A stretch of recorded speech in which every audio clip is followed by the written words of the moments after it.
Halo semuanya, kembali lagi di channel Portal Animasi, di mana gue bakal membahas hal-hal seputar dunia animasi. Nah, jadi pada kesempatan kali ini, gue ingin membahas salah satu animasi ataupun anime yang sedang banyak diperbincangkan belakangan ini.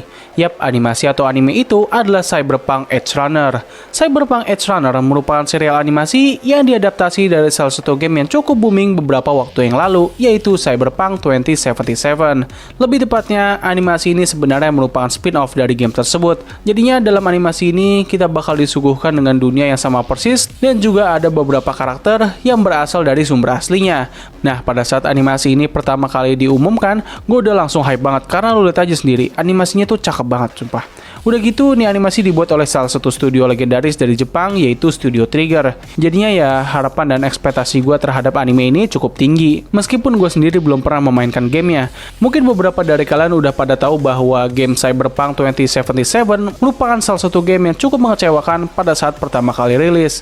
Game ini dibangun dengan hype yang sangat besar, namun dengan hasil akhir yang sangat berantakan. Sebenarnya hal yang membuat game ini sangat mengecewakan adalah dari gameplaynya aja sih, yang penuh dengan bug dan terkesan belum selesai dibuat. Untuk story-nya sendiri, well, menurut gue sih lumayan oke lah.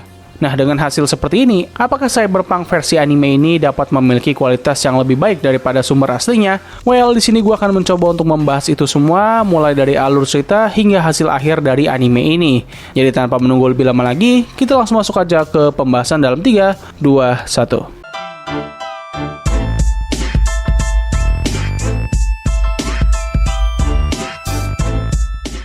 Sedikit background, anime ini dibuat oleh Rafal Jaki dan diproduksi oleh Studio Trigger dan CD Projekt Red yang merupakan developer dari game Cyberpunk 2077. Selain itu, anime ini disutradarai oleh Hiroyuki Imayashi, yang mana beliau ini merupakan salah satu co-founder dari Studio Trigger, dan beliau sendiri juga sudah pernah membuat berbagai karya seperti Kill la Kill, Premiere, dan Gurren Lagann. Jadi mungkin itu aja sih background singkat mengenai anime ini. Nah, selanjutnya gue bakal membahas alur cerita dan sedikit memberikan penjelasan serta opini gue mengenai anime ini. Dengan begitu, gue berharap kalian dapat memahami anime ini menceritakan tentang apa sih. Nah, serial ini dibuka dengan pemandangan indah dari kota Night City yang sedang dibasahi oleh air hujan. Di tengah kota tersebut, muncul seorang pria misterius yang tiba-tiba langsung membantai para kepolisian di sana. Oh ya, gue lupa menyebutkan, anime ini memiliki rating 18+. Jadinya ya, harusnya kalian udah bisa mengira kalau anime ini pasti bakal memiliki banyak unsur dewasa. Salah satunya adalah banyaknya momen gore yang ada di anime ini. Di awal episode aja, kita udah ditunjukkan dengan adegan action yang terbilang cukup sadis namun indah di waktu yang bersamaan. Nah, dikarenakan para kepolisian tidak dapat menangani orang gila tersebut, mereka pun akhirnya memanggil pasukan khusus yang bernama Maxtech untuk menangani orang ini. Singkatnya, pasukan tersebut akhirnya dapat menumbangkan orang gila itu. Nah, setelah peristiwa berdarah itu, kita pun diperlihatkan dengan main karakter kita yang bernama David Martinez, seorang bocah biasa yang tinggal bersama dengan ibunya yang bernama Gloria Martinez. Enggak, bukan Gloria yang itu. Nah, di awal pengenalan ini, kita ditunjukkan kalau David hanyalah seorang bocah biasa yang tidak punya kelebihan ataupun bakat yang terlihat menonjol.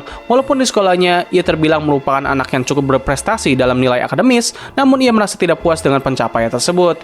Ia hidup dengan kondisi ekonomi yang terbilang cukup sulit dan keseharian yang sangat membosankan. Ya, intinya dia emang nggak spesial banget lah. Nah, dalam perjalanan menuju sekolah, ia sempat melihat bayangan dari seorang gadis misterius yang bakal memiliki peran penting di kehidupannya nanti. David sendiri bersekolah di sebuah sekolah elit yang bernama Arasaka Academy, yaitu sebuah sekolah yang ada di bawah naungan korporasi Arasaka. Nah, sedikit konteks, Arasaka merupakan perusahaan yang menguasai hampir semua aspek yang ada di kota Night City, mulai dari manufaktur, keuangan, hingga keamanan. Nah, di dalam game ataupun di animenya, Arasaka bakal menjadi pihak yang sangat penting dalam konflik besar nanti. Pada saat di sekolah, David membuat kekacauan dengan meretas dan merusak fasilitas sistem yang ada di sana. Hal ini pun membuat ibunya David harus bertanggung jawab atas kerusakan yang telah dibuat oleh anaknya. Dalam perjalanan pulang, mereka berdua sempat terlibat adu mulut mengenai masa depan David dan juga kondisi kehidupan mereka yang sangat berat. Tapi di tengah perjalanan, mereka malah terlibat dalam suatu kejadian perampokan yang mengakibatkan mereka berdua kecelakaan. Ketika pasukan keamanan datang, mereka malah tidak langsung menyelamatkan keduanya, karena keduanya bukan dianggap sebagai prioritas utama. Peristiwa ini mengakibatkan ibunya David mengalami kritis hingga akhirnya kehilangan nyawa. nyawa. Hal ini diperparah dengan David yang kemungkinan besar akan diusir dari tempat tinggalnya karena sudah tidak mampu membayar uang sewa. Dan di sekolah, ia sempat dibully oleh seorang bocah yang bernama Katsuo Tanaka yang merupakan anak dari kepala sekolah Arasaka Academy. Dikarenakan semua kesialan yang telah ia alami beberapa waktu belakangan ini, David pun akhirnya memutuskan untuk mendatangi dokter andalannya untuk memasang sebuah cyberware yang ia temukan di jaket kerja ibunya. Cyberware tersebut bernama Sandevistan, sebuah cyberware tingkat militer yang dapat memungkinkan penggunanya untuk memperlambat waktu dan bermanuver dengan sangat cepat. Nah, alat ini juga ada di versi gamenya, cuman ketika bermanuver kita tidak akan mendapatkan visual yang sangat epik seperti ini. Meskipun cyberware ini sangat berbahaya, namun David tetap kekeh untuk memasangkan sistem tersebut ke tubuhnya. Setelah operasi selesai, ia menguji cyberware itu ke sekolahnya dengan menghajar Katsuo hingga terpental. Kejadian ini tentu membuat David harus di-DO dari sekolahnya. Namun kepala sekolah Arasaka yang bernama Tanaka terus memancing David agar kembali ke sekolahnya dengan alasan yang bakal dijelaskan nanti. Sementara itu, ketika David sedang naik kereta, ia sempat melihat gadis misterius yang selama ini ia lihat sedang mencuri chip dari orang-orang yang ada di kereta.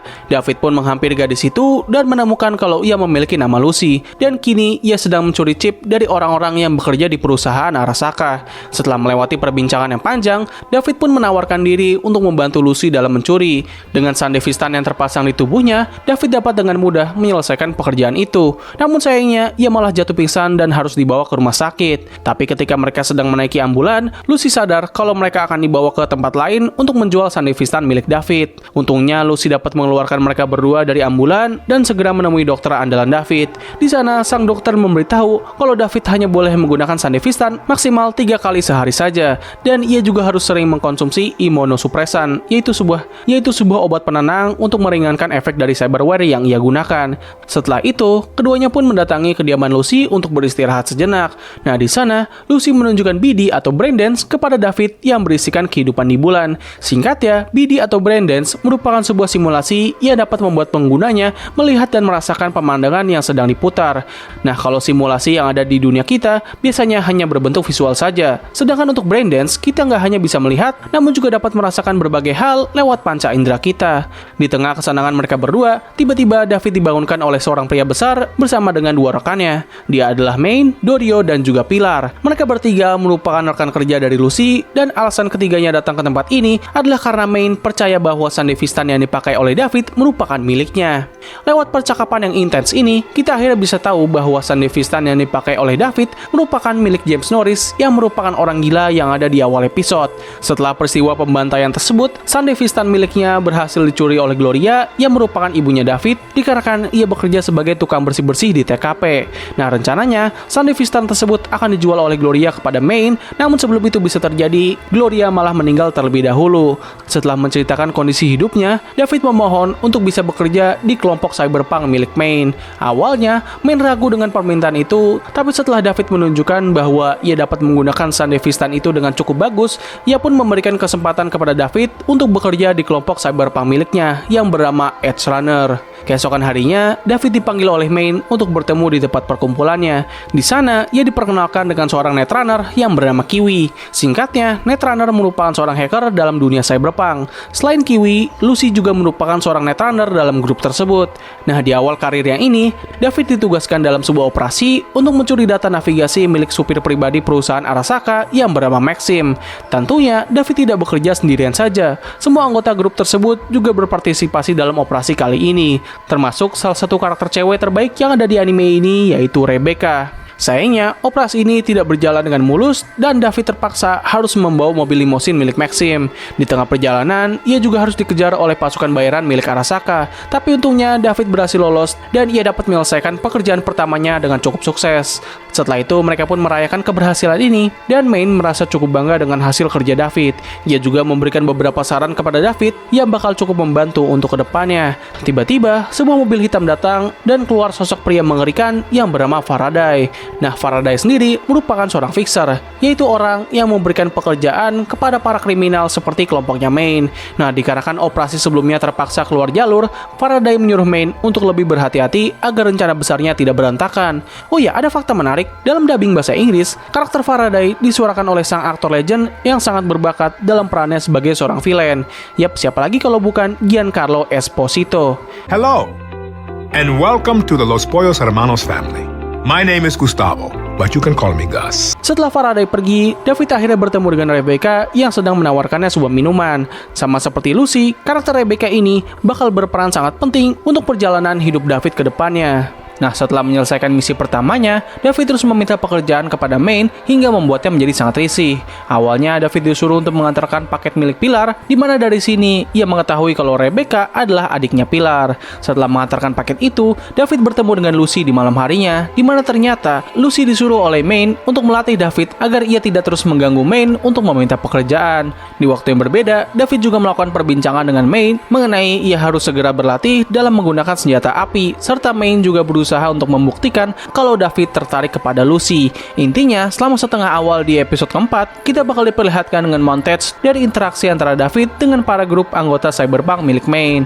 Interaksinya ini terbilang cukup wholesome, yang padahal ya mereka semua ini merupakan grup kriminal, namun memiliki hubungan pertemanan yang sangat sehat dan solid.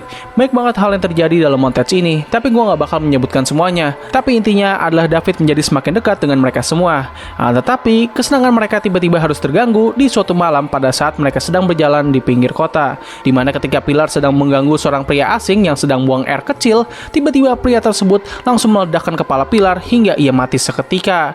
Mereka semua berusaha untuk melawan pria tersebut yang ternyata sudah dalam kondisi cyberpsychosis. Nah, singkat ya, cyberpsychosis merupakan sebuah kondisi di mana seseorang telah kehilangan kesadarannya dan menjadi gila dikarenakan dirinya terlalu banyak memasangkan berbagai cyberware ke dalam tubuhnya, dan tubuhnya tidak dapat menahan efek dari cyberware tersebut. Nah, kondisi inilah yang juga dialami oleh James Norris di pembuka episode pertama. Topik mengenai cyberpsychosis bakal menjadi salah satu kunci utama dalam konflik di anime ini. David yang melihat Lucy akan diserang oleh pria gila itu langsung bermanuver dengan Sandevistan miliknya. Singkatnya, mereka semua berhasil menumbangkan pria asing tersebut walaupun harus kehilangan Pilar. Selain kehilangan Pilar, kejadian ini juga membuat David mengalami trauma karena ia sempat membayangkan ibunya ketika menembak pria asing tersebut. Trauma ini bakal terus berjalan dan bakal menjadi masalah yang sangat besar untuk kedepannya. Selepas kejadian itu, David harus menemui Lucy untuk memperbaiki diri dan setelah itu ia berkunjung ke tempat tinggalnya. Nah, di sana keduanya akhirnya menunjukkan perasaan mereka yang sebenarnya dan kita pun diperlihatkan dengan momen ciuman antara mereka berdua dengan visual yang sangat memukau. Nah, setelah kematian Pilar, Maine menawarkan David sebuah cyberware milik Pilar, namun ia menolak tawaran tersebut karena David lebih tertarik dengan cyberware milik Maine. Maine membalas kalau David bisa mendapatkan cyberware tersebut apabila Maine sudah mati. Di tengah perbincangan antara Kiwi dan Maine untuk bisa menangkap Tanaka, David memberikan sebuah gambaran ide untuk menangkap seorang pembuat breakdance terkenal yang bernama JK atau Jimmy Kurosaki untuk bisa memancing Tanaka. Seperti yang sudah gue singgung sebelumnya, Tanaka adalah kepala sekolah dari sekolah Arasaka dan sekaligus ayahnya dari Katsuo. Yes, bocah yang sebelumnya dihajar oleh David. Nah, Tanaka sendiri merupakan target utama dari operasi panjang yang diperintahkan oleh Faraday kepada Maine. Kalian masih ingat kan misi pertama David dalam mencuri data navigasi milik pengawal Arasaka? Well, misi tersebut bertujuan untuk mencari jadwal kapan Tanaka pergi keluar. Dengan begitu, mereka dapat menyergapnya dan mengambil data yang mereka cari. Tapi karena misi tersebut kurang begitu berhasil, jadi ya mereka harus membuat rencana lain. Nah, rencana kali ini dimulai dengan mereka yang mencoba untuk menculik Jimmy Kurosaki. Tetapi mereka sempat mengalami masalah karena JK berhasil melumpuhkan David dan Maine, serta ia juga membawa David kabur bersamanya. Kiwi ditugaskan untuk merawat Maine, sementara Lucy dan Dorio pergi untuk menyelamatkan David. Di tempat lain, Jimmy Kurosaki menunjukkan sebuah BD yang memperlihatkan bagaimana jadinya apabila David telah masuk ke dalam kondisi cyberpsychosis. Untungnya, Lucy dan Dorio berhasil menemukan lokasi mereka tepat waktu. Sebelum bisa pergi, mereka bertiga harus berhadapan dengan drone militer yang ternyata dimiliki oleh Jimmy. Berkat kerjasama dari Lucy dan David, kedua drone tersebut berhasil dilumpuhkan. Tidak punya pilihan lain, JK terpaksa menuruti rencana mereka untuk bisa menangkap Tanaka. Ketika target sudah sampai di lokasi, mereka segera mengepungnya, namun Tanaka masih sempat melepaskan serangan kejutan. Ia sempat melawan Maine, namun pertarungan tersebut dapat diselesaikan berkat bantuan dari David. Sayangnya, serangan kejutan dari Tanaka telah mengenai JK yang membuatnya harus mati di tempat. Dikarenakan JK memiliki asuransi keamanan, lokasi berkumpul mereka akan segera didatangi oleh para kepolisian. Mereka pun segera kembali ke markas sambil membawa tubuh Tanaka dan meninggalkan jasad JK di sana. Pada saat Kiwi sedang menyelam untuk mencari data yang mereka cari, tiba-tiba Maine mengalami gejala awal dari cyberpsychosis. Hal ini membuatnya sempat kehilangan kendali dan melukai Kiwi hingga tidak sadarkan diri. Kini satu-satunya orang yang dapat menyelesaikan tugas ini hanyalah Lucy saja. Namun Lucy masih belum memiliki keyakinan yang kuat untuk bisa menjalankan tugas ini. Sementara itu, David dan yang lainnya berusaha untuk menyadarkan Maine sebelum ia mengalami cyber psychosis untuk sepenuhnya. Tetapi Main terus ngeyel dan yakin kalau dirinya tidak akan menjadi cyber psychosis. Sementara itu, David berhasil meyakinkan Lucy untuk melakukan tugasnya dalam mencari data yang ada di tubuhnya Tanaka. Tapi di tengah proses, Tanaka tersadar dan langsung melihat David di hadapannya. David pun menjadi ragu untuk membuatnya kembali tidak sadarkan diri karena ia tahu kalau setelah semua ini selesai, Tanaka akan langsung dihabisi. Kesempatan ini digunakan oleh Tanaka untuk menggoyahkan pikirannya David. Pada saat Lucy sudah sampai di tujuan utama dan Main ingin segera membuat Tanaka kembali pingsan, tiba-tiba implan yang dipasangkan ke tubuhnya Tanaka langsung meledak dan membuatnya mati seketika. Hal ini pun membuat pasukan militer langsung mengetahui keberadaan mereka. David diperintahkan untuk membawa Lucy dan mempersiapkan mobil pelarian diri, sementara Main dan Doryo akan membawa tubuhnya Tanaka. Namun keduanya malah tertahan oleh pasukan kepolisian yang langsung tiba di lokasi dengan sangat cepat. David mencoba untuk membantu, namun Lucy berusaha untuk mencegahnya dan mengatakan kalau tidak ada data yang mereka cari di tubuhnya Tanaka. Namun David tetap kekeh dan segera pergi untuk menolong Main. Sementara itu di tengah pertempuran, Main menjadi tidak sadarkan diri dan menembak Doryo secara tidak sengaja. Setelah kejadian itu, Main akhirnya menjadi cyber psychosis untuk sepenuhnya. Para polisi yang melihat kejadian ini langsung segera menghubungi pasukan Maxtech. Pada akhirnya, David berhasil bertemu dengan Main yang kini sudah membangun tumpukan gas untuk ia ledakan apabila Maxtech telah tiba. Awalnya David mencoba untuk meyakinkan Main bahwa mereka bisa melewati ini semua. Namun Main membalas bahwa ia hanya bisa sampai pada titik ini saja dan menyuruh David untuk terus bisa menjalani hidupnya. Maxtech pun tiba dan Main langsung menembak tumpukan gas yang membuat semua orang yang ada di sekitarnya terkena efek ledakan itu. Untungnya David berhasil lolos sambil membawa lengan cyberware milik Main bersamanya. Setelah kematian Main, David kini menggantikan posisinya sebagai pemimpin. Tidak hanya itu saja, David kini juga telah mengupgrade tubuhnya menjadi semakin besar dan dipenuhi dengan berbagai cyberware, termasuk lengan prostetik milik Main. Nah, dalam salah satu misi untuk menyelamatkan seorang klien, David bersama dengan Rebecca mengajarkan anggota baru bagaimana caranya bekerja menjadi cyberpunk. Sayangnya, bocah tersebut bertindak ceroboh dan langsung mati seketika. Setelah misi selesai, mereka semua berkumpul di tempat tongkrongan biasa. Pada titik ini, grup mereka hanya menyisakan David, Rebecca, Kiwi, dan Falco yang merupakan seorang supir. Untuk Lucy yang memilih untuk istirahat sementara dan tidak terlibat dalam aktivitas grup. Pada saat David sedang berkunjung ke dokter andalannya untuk menambah implan lagi ke tubuhnya, sang dokter sempat menyebutkan sebuah nama, yaitu Adam Smasher, yaitu seorang legenda yang terkenal karena hampir 99% tubuhnya hanya berisikan cyberware saja.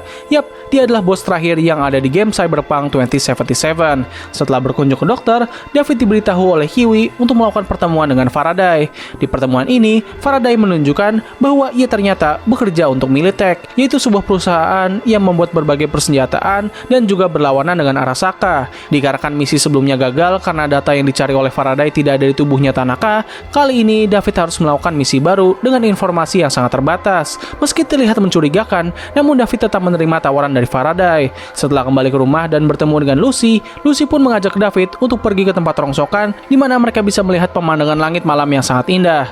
Di sana, Lucy akhirnya mengungkapkan masa lalunya di depan David. Jadi dulunya, Lucy terlahir di salah satu fasilitas Arasaka yang ada di negara lain. Ia dan 13 anak yatim piatu yang lainnya dijadikan bahan eksperimen dalam menciptakan seorang netrunner yang sangat ahli. Eksperimen tersebut tentu tidaklah berjalan dengan baik-baik saja. Anak-anak tersebut harus melewati berbagai cobaan yang sangat berat hingga banyak dari mereka yang meninggal. Salah satu tugas terberat mereka adalah menyelam ke sebuah jaringan internet tua yang dulunya diruntuhkan oleh seorang netrunner legendaris yang bernama Reggie Bartmoss. Nah, karakter ini memiliki lore yang sangat besar dalam dunia cyberpunk. Nah, merasa kalau mereka hanya akan mati sebagai bahan percobaan saja, Lucy dan beberapa anak yang tersisa mencoba untuk melarikan diri. Sayangnya dari mereka semua hanya Lucy saja yang berhasil selamat. Setelah itu, Lucy pun mengembara ke berbagai kota hingga akhirnya sampai di Night City. Setelah menceritakan itu semua dan mengatakan kalau ia hanya takut apabila David mati, Lucy langsung merasakan keberadaan dari seseorang yang mencoba untuk mencari data milik Tanaka yang telah dihilangkan olehnya. Ia pun menghampiri orang tersebut dan segera mengeksekusinya. Sementara itu di tempat yang berbeda,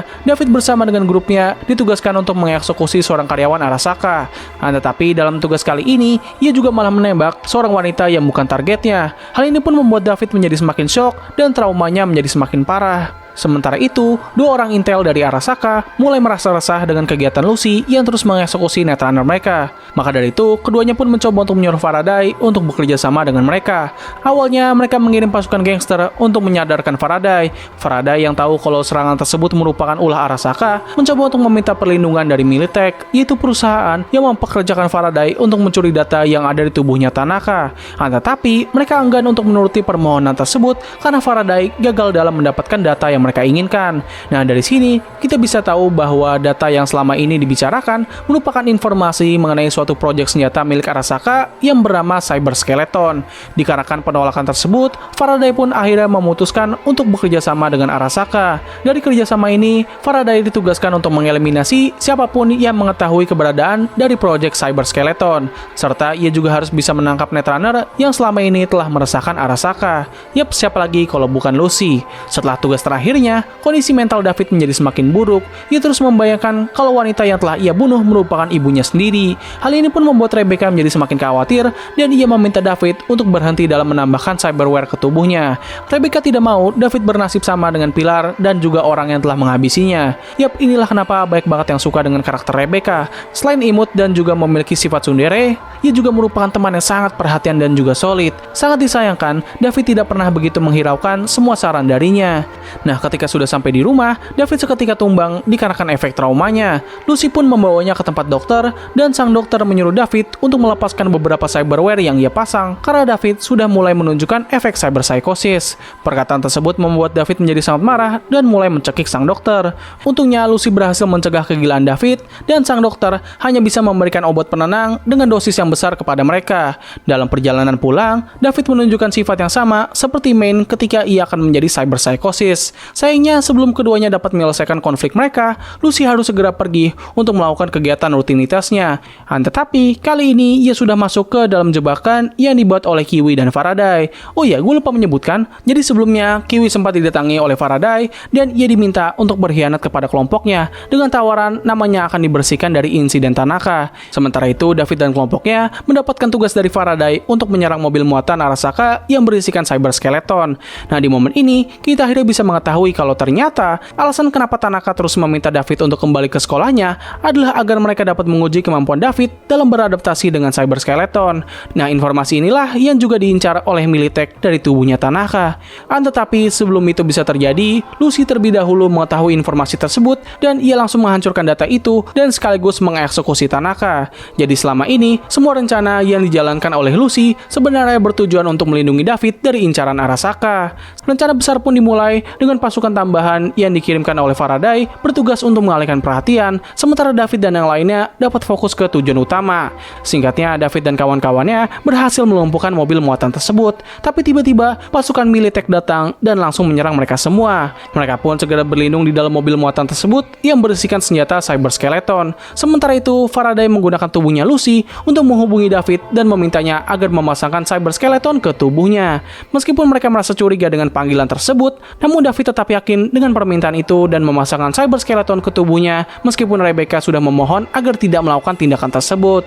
Sementara itu, Kiwi langsung melumpuhkan Falco dan segera pergi dari medan pertempuran. Di tempat lain, Lucy sempat melarikan diri dan mencoba untuk menghubungi David dan menceritakan semua rencana Faraday. Tapi sayangnya ia kembali tertangkap dan kali ini Faraday tidak ragu-ragu untuk menunjukkan rencana busuknya di depan David. Hal ini sempat membuat David kehilangan kendali, namun Rebecca berhasil menenangkannya. Falco pun datang untuk menceritakan apa yang sebenarnya terjadi dan ketika pasukan Militech mulai bergerak, David pun muncul dengan sudah memasangkan Cyber Skeleton ke tubuhnya. Senjata tersebut membuat David dapat mengendalikan gravitasi serta ia juga dapat mengkombinasikannya dengan kemampuan Sandevistan miliknya.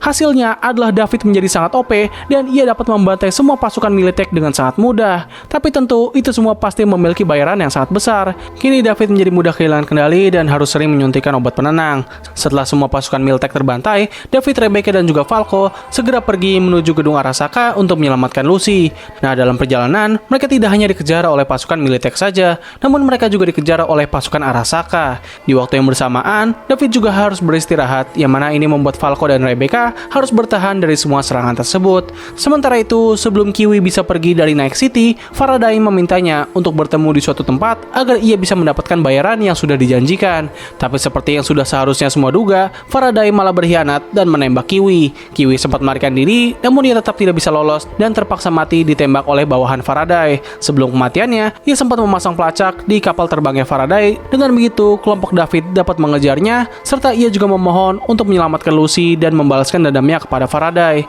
Kematian Kiwi ini bisa dibilang sangat ironis, karena ia selalu mengajarkan Lucy untuk tidak percaya kepada siapapun di Night City. Tapi sayangnya, ia malah tidak menjalankan ide yang selama ini ia ajarkan kepada orang lain. Sementara itu, David akhirnya terbangun dan segera membantai pasukan Arasaka. Tapi di waktu yang bersamaan, ia juga sudah mulai kehilangan kesadaran, hingga bahkan obat penenang saja sudah hampir tidak berpengaruh kepadanya. Hal ini tentu membuat Rebecca menjadi cukup sedih, namun mereka terpaksa harus tetap menjalankan misi terakhir ini. Kegilaan David membuat pasukan Maxtech harus terlibat dalam perang besar ini, namun pasukan sekelas Maxtech saja masih tidak dapat menghentikan kegilaan David. Hal ini pun membuat kedua intel Arasaka menjadi resah, dan mereka tidak punya pilihan lain selain menyuruh orang terkuat mereka untuk menangani David. Yap, siapa lagi kalau bukan Adam Smasher. Sementara itu, Faraday akhirnya sampai di tempat pertemuan dengan intel Arasaka. Meskipun sebelumnya ia sempat mendapatkan serangan dari grupnya David. Di sana, Faraday sempat mengintimidasi intel Arasaka karena tidak mau membayar perjanjian mereka. Tapi tiba-tiba David muncul dan mengacaukan pertemuan. Ia langsung menembak secara babi buta, namun Adam Smasher berhasil melindungi intel Arasaka. David dan Adam sempat bertatapan sebelum memulai pertarungan, namun ketika pasukan polisi akan menolong Faraday, David langsung bermanuver untuk menghabisi pasukan tersebut sambil menyelamatkan Lucy. Tapi tanpa David ketahui, Adam Smasher ternyata juga memiliki Sandevistan. Pertarungan mereka berdua membuat ledakan yang sangat besar yang mengakibatkan Faraday terpental dan menemui ajalnya. Sementara David yang sudah mulai kehilangan kendali berhasil disadarkan berkat ciuman dari Lucy. Mereka berdua pun sampai di tempat di mana Rebecca dan Falco sedang dikepung. Tapi ketika mereka akan segera melarikan diri, Adam Smasher muncul dari atas dan langsung mengirim mereka ke bawah tanah. Hal ini pun membuat Rebecca harus mati seketika karena ia terkena hentakan dari Adam. Kematiannya ini membuat David menjadi sangat marah, namun sayangnya David sudah tidak memiliki banyak kekuatan. Ketika Adam Smasher akan menghabisi Lucy, Falco berhasil membawanya untuk melarikan diri, sementara David mengorbankan dirinya untuk menahan Adam Smasher. David yang sudah tidak memiliki tenaga akhirnya dieksekusi oleh Adam, sementara Falco memberitahu Lucy bahwa David sempat berpesan agar Lucy menggunakan uang yang sudah ia berikan untuk mewujudkan impiannya, yaitu pergi ke bulan. Meskipun David mati, tapi setidaknya ia berhasil mewujudkan satu-satunya impian yang selama ini ia miliki, yaitu dapat mewujudkan impiannya Lucy. Serial ini pun ditutup dengan Lucy yang akhirnya bisa pergi ke bulan dan ia sempat melihat bayangan kekasihnya di sana.